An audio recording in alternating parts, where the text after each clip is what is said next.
कौन है खाटू श्याम जी? खाटू श्याम जी भगवान श्री कृष्ण के कलयुगी अवतार हैं। महाभारत के भीम के पुत्र घटोत्कच और घटोत्कच के पुत्र बर्बरिक थे।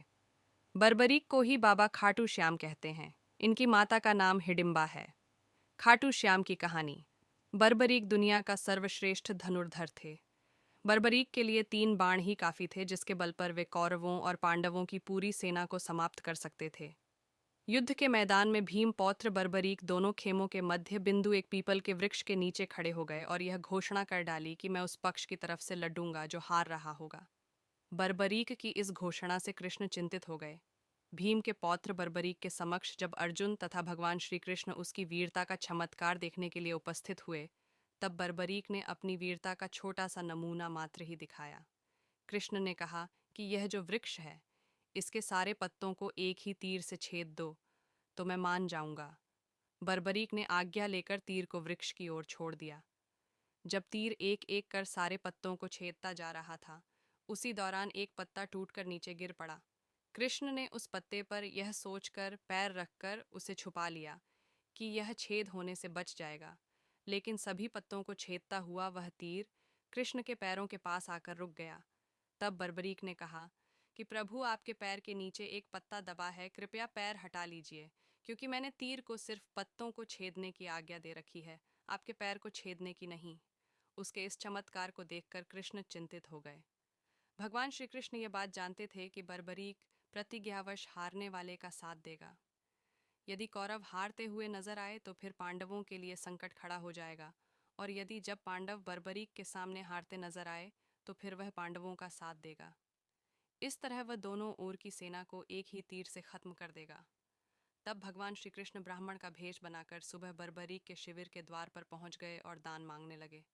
बर्बरीक ने कहा, मांगो ब्राह्मण, क्या चाहिए? ब्राह्मण रूपी कृष्ण ने कहा कि तुम दे न सकोगे। लेकिन बर्बरीक कृष्ण के जाल में फंस गए और कृष्ण ने उससे उसका शीश मांग लिया। बर्बरीक द्वारा अपने पितामह पांडवों की विजय हेतु स्वेच्छा के साथ शीश दान कर दिया गया। बर्बरीक के इस बलिदान को देखकर दान के पश्चात श्री कृष्ण ने बर्बरीक को कल युग में स्वयं के नाम से पूजित होने का वर दिया। आज बर्बरीक को खाटू श्याम के नाम से पूजा जाता है। जहाँ कृष्ण ने उसका शीश रखा था, उस स्थान का नाम खाटू है। अनजाने रहस्य। 1. खाटू श्याम अर्थात मां सैव्यम पराजित, अर्थात जो हारे हुए और निराश लोगों को संबल प्रदान करता है। 2. खाटू श्याम बाबा दुनिया के सर्वश्रेष्ठ धनुर्धर हैं, उनसे बड़े सिर्फ श्री राम ही माने गए हैं। 3. खाटू श्याम जी का जन्मोत्सव हर साल कार्तिक शुक्ल पक्ष की देवउठनी एकादशी को बड़ी धूमधाम से मनाया जाता है। 4. खाटू का श्याम मंदिर बहुत ही प्राचीन है, लेकिन वर्तमान मंदिर की आधारशिला सन 1720 में रखी गई थी। इतिहासकार पंडित झाबरमल्ल शर्मा के मुताबिक सन 1669 में औरंगजेब की सेना ने इस मंदिर को नष्ट कर दिया था। मंदिर की रक्षा के लिए उस समय अनेक राजपूतों ने अपना प्राणोत्सर्ग किया था। 5.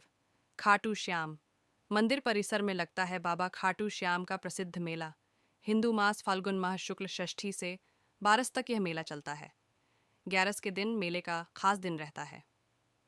6. बर्बरीक देवी के उपासक थे। देवी के वरदान से उसे 3 दिव्य बाण मिले थे, जो अपने लक्ष्य को भेद कर वापस उनके पास आ जाते थे। इसकी वजह से बर्बरीक अजेय थे। 7. बर्बरीक अपने पिता घटोत्कच से भी ज्यादा शक्तिशाली और मायावी था। 8. कहते हैं कि जब बर्बरिक से श्री कृष्ण ने शीश मांगा तो बर्बरिक ने रात भर भजन किया और फाल्गुन शुक्ल द्वादशी को स्नान करके पूजा की और अपने हाथ से अपना शीश काटकर श्री कृष्ण को दान कर दिया। 9. शीश दान से पहले बर्बरिक ने महाभारत का युद्ध देखने की इच्छा जताई। तब श्री कृष्ण ने उनके शीश को एक ऊंचे स्थान पर स्थापित करके उन्हें अवलोकन की दृष्टि प्रदान की। 10. युद्ध समाप्ति के बाद जब पांडव विजय श्री का श्रेय देने के लिए वाद विवाद कर रहे थे, तब श्री कृष्ण कहा कि इसका निर्णय तो बर्बरिक का शीश ही कर सकता है। तब बर्बरिक ने कहा कि युद्ध में दोनों ओर श्री कृष्ण का ही सुदर्शन चल रहा था और द्रौपदी महाकाली बन रक्तपान कर रही थी। 10. अंत में श्री कृष्ण ने वरदान दिया कि कलयुग में मेरे नाम से तुम्हें पूजा जाएगा और तुम्हारे स्मरण मात्र से ही भक्तों का कल्याण होगा। 11. स्वप्न दर्शनोपरांत बाबा श्याम खाटू धाम में स्थित श्याम कुंड से प्रकट हुए थे और श्री कृष्ण शालिग्राम के रूप में मंदिर में